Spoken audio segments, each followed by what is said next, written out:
നമസ്കാരം, ഞാൻ ദിനേശാണ്.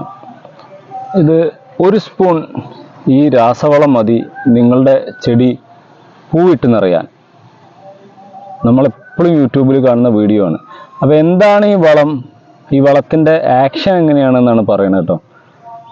വളരെ ശ്രദ്ധിച്ച് നിങ്ങൾ ഈ കാര്യങ്ങൾ മനസ്സിലാക്കുക. നമുക്ക് ചെടികൾക്ക് അടീനിയത്തിന് ജൈവവളം രാസവളം ഒരേ രീതിയിൽ കൊടുക്കാം, നമ്മളിഷ്ടമാണ്. അപ്പോൾ ഇതിൽ കണ്ടില്ലേ, ഇതിൻ്റെ പൂവ് കണ്ടില്ലേ, ഒരു പ്രത്യേക കളർ പൂവാട്ടോ. സിംഗിൾ പെറ്റിൽ റയർ ഒരു കളർ വന്നതാണ്. അതേപോലെ സിംഗിൾ പെറ്റിൽ വേറൊരു കളറ് ഇവിടെ ഉള്ളതാണ്. സിംഗിൾ പെറ്റിൽ ഇന്ന് വിരിഞ്ഞൊരു ഡാർക്ക് റെഡിൻ്റെ ഒരു ഷെയ്ഡാണ്. അതിൽ റോസ് എഡ്ജ് വരുന്നുണ്ട്, കാണാനുണ്ടാവും അല്ലേ. ചെറിയ പൂ വിരിഞ്ഞൊന്ന് കാണിച്ചു തരുന്നുള്ളൂ കേട്ടോ. അപ്പോൾ ഈ നമ്മൾ അടീനിയം ചെടികളിൽ വളങ്ങളിടുമ്പോൾ രാസവളങ്ങൾ, ഈ ഒരു സ്പൂണ് ഈ വളം മതി അടീനിയം പൂവിട്ട് നിറയാൻ എന്നുള്ള ക്യാപ്ഷനോട് കൂടിയുള്ള ധാരാളം വീഡിയോ കണ്ടിട്ടുണ്ടാവും. എന്താണെന്ന് മനസ്സിലാക്കാം. അപ്പോൾ നമുക്കൊരു വളം രാസവളമായാലും ജൈവവളമായാലും രണ്ട് രീതിയിൽ കൊടുക്കാം. ഒന്ന് റൂട്ട് ഫീഡിങ് ആയിട്ട് വേര് വഴി കൊടുത്തിട്ട് എടുക്കുന്ന രീതിയിൽ കൊടുക്കാം. രണ്ടാമത്തത് ഇല വഴി കൊടുക്കാം, പത്രപോഷണം എന്ന് പറയും, ഫോളിയർ സ്പ്രേ. അപ്പോൾ ഈ രണ്ടും വ്യത്യാസം എന്താ വെച്ചാൽ, നമ്മൾ ഒരു അസുഖം വന്നിട്ട് മരുന്ന് ഗുളിക കഴിച്ച് അത് ദഹിച്ച് ശരീരത്തിലേക്ക് പിടിച്ച് മാറാനെടുക്കുന്ന ഒരു ചെറിയ സമയമുണ്ട്. അത് കുറച്ച് സമയമെടുക്കും. അതുപോലെ നമ്മൾക്ക് ഇപ്പോൾ സിറിഞ്ച് ഉപയോഗിച്ചിട്ട് ഇഞ്ചക്ഷനായിട്ടോ ഡ്രിപ്പായിട്ടോ ഒക്കെ കയറ്റുകയാണെങ്കിൽ പെട്ടെന്ന് അത് ബ്ലഡിലേക്ക് കലർന്ന് നമുക്ക് ആക്ഷൻ കിട്ടും, അല്ലെങ്കിൽ നമുക്ക് അതിൻ്റെ റിസൾട്ട് കിട്ടും. അതുപോലെ തന്നെ ചെടികൾക്ക് ഇല വഴി കൊടുക്കാം, കടക്കിൽ വേര് വഴിയും കൊടുക്കാം. നമുക്കിപ്പോൾ ഒരു ക്ഷീണിതനായ ഒരു ചെടീനെ വേര് വഴി കൊടുത്ത് പെട്ടെന്ന് അതിലേക്ക് വലിച്ചെടുത്ത് അങ്ങോട്ട് എത്തുന്നതിനും വളരെ ഫാസ്റ്റായിട്ട് അതിൻ്റെ ആക്ഷൻ കിട്ടാൻ നല്ലൊരു മാർഗം ഫോളിയർ സ്പ്രേ ആണ്. ഫോളിയർ സ്പ്രേ എന്ന ആവശ്യമായ വളം ഏതാണോ ചെടിക്ക് വേണ്ടത് എന്ന് നമ്മൾ കണ്ടെത്തണം.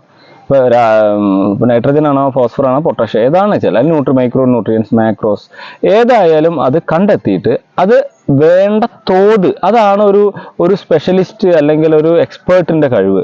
ആ വേണ്ട അളവിൽ വേണ്ട സമയത്ത് വേണ്ട രീതിയിൽ കൊടുക്കുക എന്നുള്ളത്. അതാണ് റൂട്ട് വഴി വേണോ ഇല വഴി വേണോ. അപ്പോൾ നമുക്ക് കുറച്ചൊരു ക്ഷീണം ഒരു ചെടിയാണെങ്കിൽ പെട്ടെന്ന് അതിന് റിസൾട്ട് കിട്ടണം.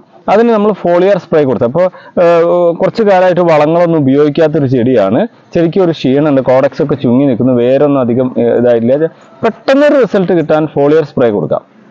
അത് അത്ര വീക്കായ ചെടിക്ക് പറ്റണമെന്നില്ല, എന്നാലും ചെറിയ രീതിയിൽ നമുക്ക് ലൈറ്റായിട്ട് കൊടുക്കാം. അപ്പോൾ അത് ഇല വഴി പെട്ടെന്ന് വലിച്ച് അതിൻ്റെ ബ്രാഞ്ചുകളിലേക്ക് എത്തും.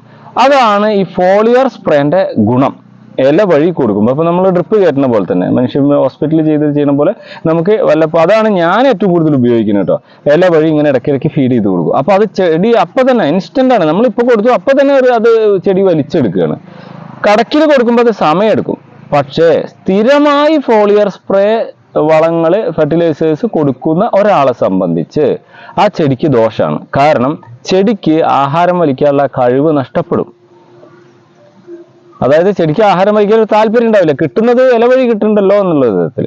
അപ്പോൾ അതുകൊണ്ട് നിങ്ങൾ എന്ത് ചെയ്യണം, കണ്ടിന്യൂസ് ആയിട്ട് ഫോളിയർ സ്പ്രേ ഇല വഴിയുള്ള വളം കൊടുക്കുന്നതിനൊപ്പം തന്നെ ഇടയ്ക്ക് വേര് വഴി ഒന്ന് മാറ്റണം. കുറച്ച് ഈ ഇല വഴി കൊടുക്കുമ്പോൾ വേര് വഴി കൊടുക്കരുത്, അതേപോലെ ഇല വഴി കൊടുക്കാത്ത സമയത്ത് വേര് വഴി കൊടുക്കാൻ നോക്കുക. അപ്പം എങ്ങനെയാ വെച്ചാൽ വേരുപടലങ്ങൾ പുതിയത് പൊട്ടി വരാനും അത് ആഹാരം വലിക്കാനും, ചെടിയുടെ വേരുപടലങ്ങൾ ദൃഢമായ നന്നായിട്ട് ആഹാരം വലിക്കും അതിന്. അപ്പോൾ നിങ്ങൾ എന്ത് ചെയ്യണം വെച്ചാൽ ജൈവവളങ്ങളായിട്ട് എല്ലുപൊടി, വേപ്പമണ്ണാക്ക്, മണ്ണിര കമ്പോസ്റ്റൊക്കെ ഇടയ്ക്ക് ഒന്ന് കടക്കിലിട്ട് വല്ലാതെ ഇളക്കി കൊടുക്കരുത്. സൈഡ് മാത്രം ഒന്ന് ഇതാക്കിയിട്ട് അതിലേക്ക് ഇട്ട് കൊടുക്കുക, നനച്ചു കൊടുക്കുക. അല്ലെങ്കിൽ ലിക്വിഡ് ഫെർട്ടിലൈസർ, ഈ എന്ത് കമ്പോസ്റ്റ് ആയാലും എന്ത് സാധനമായാലും കലക്കിയതിൻ്റെ ശേഷം ചെടിയിലേക്ക് ഒഴിക്കുക. ഇങ്ങനെ ചെയ്യുന്നത് ചെടിക്ക് വളരെ ഉപകാരമാണ് കേട്ടോ. അപ്പോൾ ഈ ഒരു സ്പൂണുള്ള ഈ രാസവളം നിങ്ങൾക്ക് ഇല വഴി കൊടുക്കാം, കടക്കിൽ വഴി കൊടുക്കാം. ഇല വഴി കൊടുത്താൽ ക്വിക്കായിട്ടുള്ള ആക്ഷൻ കിട്ടും, കട വഴി കൊടുത്താൽ അല്പം ടൈം എടുക്കും എന്നുള്ളൂ. എന്നാലും രണ്ട് രീതിയും ചേർന്ന് രണ്ട് രീതിയും കൂട്ടിച്ചേർത്ത് കൊണ്ടുള്ള പത്രപോഷണവും റൂട്ട് ഫീഡിംഗ് ആയിട്ടുള്ള മെത്തേഡും കൂട്ടി യോജിപ്പിച്ചു കൊടുത്താൽ നിങ്ങളുടെ ചെടി ആരോഗ്യത്തോടെ വളരും, വളരെ റിസൾട്ട് കിട്ടും, നല്ലോണം പൂക്കൾ ഉണ്ടാവും, പൂവിട്ട് നിറഞ്ഞ് കൊലയായിട്ട് നിൽക്കും. ഇപ്പം ഇതിലൊക്കെ കണ്ടില്ലേ, എല്ലാ കൊമ്പിലും നിറച്ച് പോവാ. അപ്പോൾ അതിന് നിങ്ങൾ വളം കൃത്യമായ രീതിയിൽ ഫീഡ് ചെയ്യുക, കൃത്യമായ രീതിയിൽ കൊടുക്കുക. ഇങ്ങനെ കൊടുത്താൽ ഈ പറഞ്ഞ റിസൾട്ടിലേക്ക് എത്തും. ഇനി ഈ കൊടുക്കുന്ന വളങ്ങളുടെ തോത് എങ്ങനെയാണെന്നാണ്. നമുക്ക് ഇലയാണ് കൊമ്പാണ് കൂടുതൽ വേണ്ടതെങ്കിൽ അതിനുള്ള നൈട്രജൻ കണ്ടന്റ് കൂടിയ വളങ്ങൾ ഇല വഴിയോ കടക്കിലോ കൊടുക്കാം. അല്ല നിങ്ങൾക്ക് പൂവാണ് പെട്ടെന്ന് വേണ്ടതെങ്കിൽ നിങ്ങൾക്ക് പൊട്ടാഷ് കലർന്ന വളങ്ങൾ കൂടുതൽ സ്പ്രേ ആയിട്ട് കൊടുക്കാം. ഇത് ഇപ്പോൾ ന്യൂജൻ വളങ്ങളായിട്ടുള്ളത് ഫോളിയാർ സ്പ്രേ വളങ്ങൾ തന്നെ ധാരാളം വരുന്നുണ്ട് കേട്ടോ. ലിക്വിഡായിട്ട് ബോട്ടിൽ കിട്ടും, അത് ലേശം ഒറ്റിച്ചിട്ട് നല്ല 2-3 ലിറ്ററിൽ കലക്കി അടിച്ചു കൊടുത്താൽ മതി. അതിൻ്റെ ഒപ്പം തന്നെ റൂട്ടിൽ കൊടുക്കുന്ന വളങ്ങളും ഇടയ്ക്ക് ഉപയോഗിക്കുക. ഇങ്ങനെ 2 രീതിയും ചെയ്യുക. നിങ്ങൾക്ക് ഈ വീഡിയോ ഇൻഫോർമേറ്റീവായിട്ട് തോന്നുന്നുണ്ടെങ്കിൽ നിങ്ങളുടെ സുഹൃത്തുക്കളുടെ അടുത്തേക്ക് നിർബന്ധമായും ഷെയർ ചെയ്തോളൂ. അവർ ചാനൽ സബ്സ്ക്രൈബ് ചെയ്യാത്ത ആളുകളാണെങ്കിൽ അവരോട് സബ്സ്ക്രൈബ് ചെയ്യാൻ പറയുക. കാരണം ഇത്തരം ഇൻഫോർമേറ്റീവ് വീഡിയോസ് മാത്രമാണ് നമ്മളെ ചാനലിൽ വരിക കേട്ടോ.